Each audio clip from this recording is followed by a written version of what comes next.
नमस्कार विद्यार्थी मित्रांनो तसेच पालक। मी doctor Vishal Khadse, Leela Madhav medical guidance centre Nashik.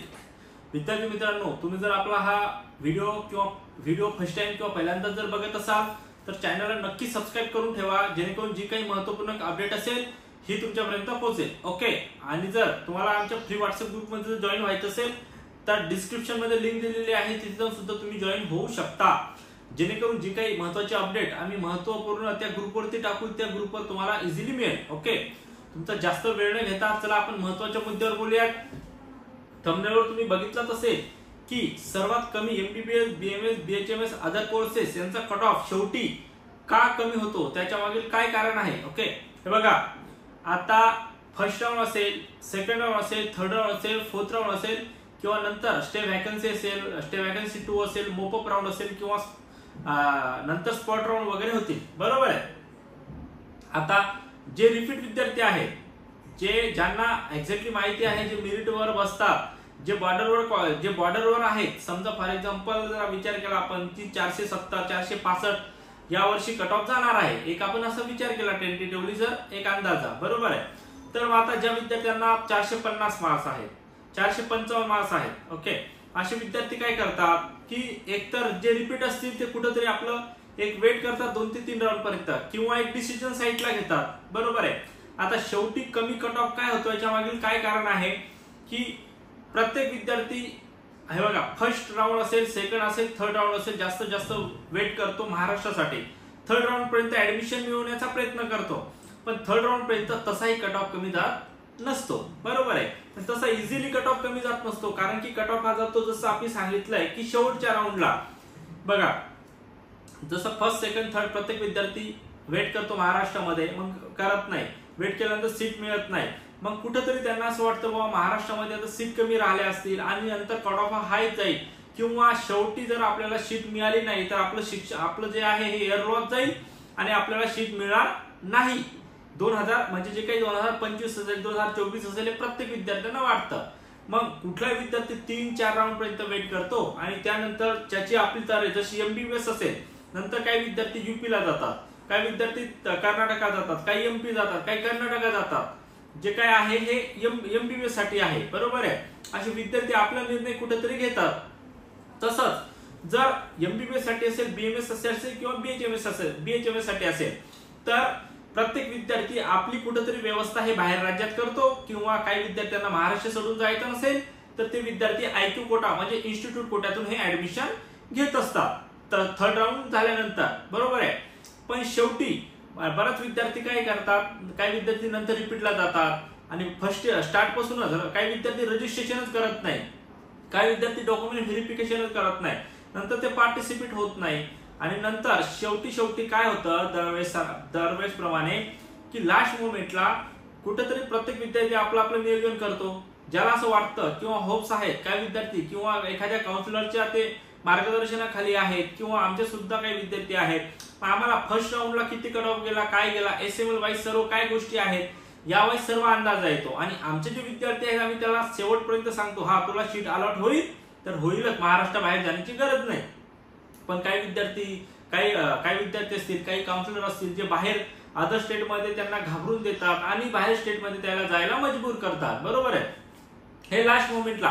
पण जर तुमचं बॉर्डरवर तुम्ही आहात, जसं मी 2 मिनिटांपूर्वी आधी बोललोय, जर कट ऑफ जर आपल्याला 480 490 असा फॉर एक्झाम्पल वाटतोय, तुम्ही बॉर्डरवर 10-15 मार्काचा जर कट ऑफ हे मार्क्स आहेत, तर तुम्हाला बाहेर जाण्याची गरजच नाहीये। लास्ट मोमेंटला जास्तीत जास्त कॉलेज, जसं मी 4 वर्षामधला माझा जो अनुभव आहे, प्रत्येक इयरला काही ना कॉलेज नवीन हे ऍड होतात, 110% कॉलेज ऍड होतात, ते सुद्धा आधीच आपल्याला जे काही कॉलेज आहेत ते होणार आहेत की येणार आहेत की नाही हे सर्व कळतं। आणि जेव्हा कॉलेजेस ऍड होतात तर तेव्हा जास्तीत जास्त स्कोरवाले विद्यार्थी कुठे ना कुठे ऍडमिशन घेतलेला असेल, थर्ड फोर्थ पर्यंत, काही विद्यार्थी आउट ऑफ महाराष्ट्र गेले असतील, बरोबर आहे, काही विद्यार्थ्यांना जास्त चांगला स्कोर आहे पण त्यांनी विद्यार्थ्यांनी रजिस्ट्रेशन केलं नाही, त्याच्यामुळे ते पार्टिसिपेट होऊ शकत नाही।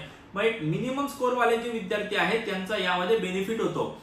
मागच्या वर्षी सुद्धा बरेच विद्यार्थी, काही बुलढाण्याला सुद्धा एक नवीन मेडिकल कॉलेज आलं होतं, 2024 ची गोष्ट आहे, 2023 ला सुद्धा खूप काही कॉलेज, 8 कॉलेज नव्याने ऍड झाले होते सेमी गव्हर्नमेंटचे।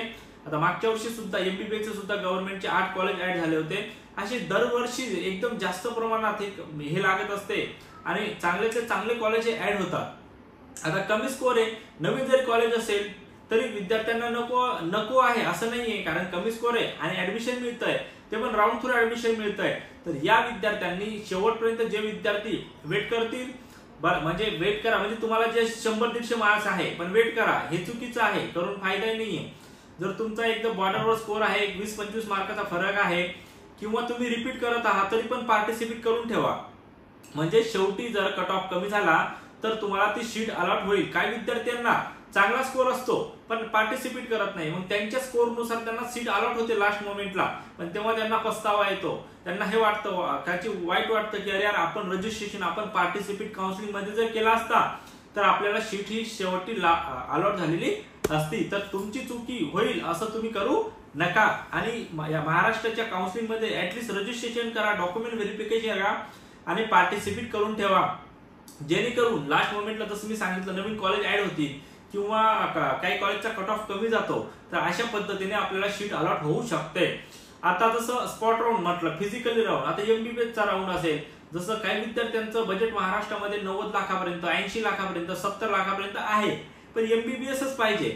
आता बघा मागच्या वर्षी वेदांता मेडिकल कॉलेजला जे आहे जे स्पॉट राऊंड जो फिजिकली राऊंड असतो, म्हणजे ज्याला कॉलेजला मेल करून तिथं त्या डेटला तिथं पोहोचायचं असतं, त्या स्टेप जी काही राऊंड लिस्ट पब्लिश होते ती कॉलेजच्या वेबसाईटवर होते आणि स्पॉट राऊंड म्हणजे मॅक्झिमम प्रमाणात हे कॉलेजच्या हातात गोष्टी असतात। ओके, पण तिथे मागच्या वर्षी 27 शीट्या वेदांता मेडिकल कॉलेज पालघर जे 100% प्रायव्हेट आहे आणि कुठली तरी कॅटेगरी असेल तर कुठलं काही बेनिफिट मिळत नाही, मग तिथे MBBSच्या याला काही लास्ट प्रमाणामध्ये जस्ट फीवर सुद्धा ऍडमिशन झाले, 15-15, 16-16 लाखामध्ये ऍडमिशन झाले, कारण की जर ती शीट मिळाली नाही, कॉलेज जर भरली नाही, तर कॉलेजचं सुद्धा 4.5-5 वर्ष त्यामध्ये नुकसान आहे। तर त्याच्यामुळे काही विद्यार्थ्यांची परिस्थिती नव्हती तर 2 पार्ट मध्ये सुद्धा जी काय आहे ती फीस घेतली।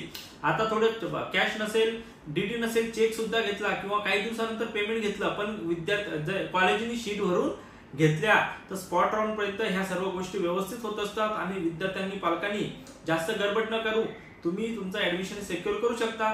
जे रिपीट करेल तर त्यांनी तर ऍटलीस्ट पार्टिसिपेट तर करा, शेवटी हा कट ऑफ कमीच होत असतो। आता प्रत्येक विद्यार्थ्यांनी थांबून फायदा नाही, मी त्या विद्यार्थ्यासाठी बोलतोय ज्या विद्यार्थी एक एक्झाम्पल आपण बॉर्डरवर आहात, जसं मी तुम्हाला एक्झाम्पल दिलंय, अशा विद्यार्थ्यांनी वेट करायचा आणि त्याला शीट अलॉट होऊ शकतं। तर जास्त गडबड न करता तुमचं डिसिजन हे बाहेर न घेता, मी तुम्हाला कारण बी सांगितलंय की कट ऑफ का बाहेर जातो, काही विद्यार्थी अदर स्टेटला जातात, आउट ऑफ कंट्री जातात, काही रिपीटला जातात, असे प्रत्येक विद्यार्थी, काही विद्यार्थ्यांना रूल्स रेग्युलेशन हे माहिती नसतात, एखाद्या राऊंडला कुठलं काय करायचं, पार्टिसिपेट कुठं करायचं, ह्या गोष्टीवर हे होऊन आता काही विद्यार्थ्यांना चांगला स्कोर असून त्याला IQ मधून शीट मिळते, मॅनेजमेंट कोट्यामधून, मग मॅनेजमेंट कोट्याचे रूल्स जर असतील 3rd राऊंडला 4th राऊंडला शीट घ्यावीच लागेल किंवा राऊंड मधून बाहेर पडावं लागेल, या बऱ्याच काही गोष्टी असतात। तर त्या पद्धतीने जर प्रोसेस केली तर शेवटी कट ऑफ होत असतो, असे काही कारण आहे। ओके, जर खरंच तुम्हाला ह्या सर्व गोष्टी करायच्या असतील किंवा काउन्सिलिंग मध्ये पार्टिसिपेट तरी व्हायचं असेल, जर रिपीट करत असाल किंवा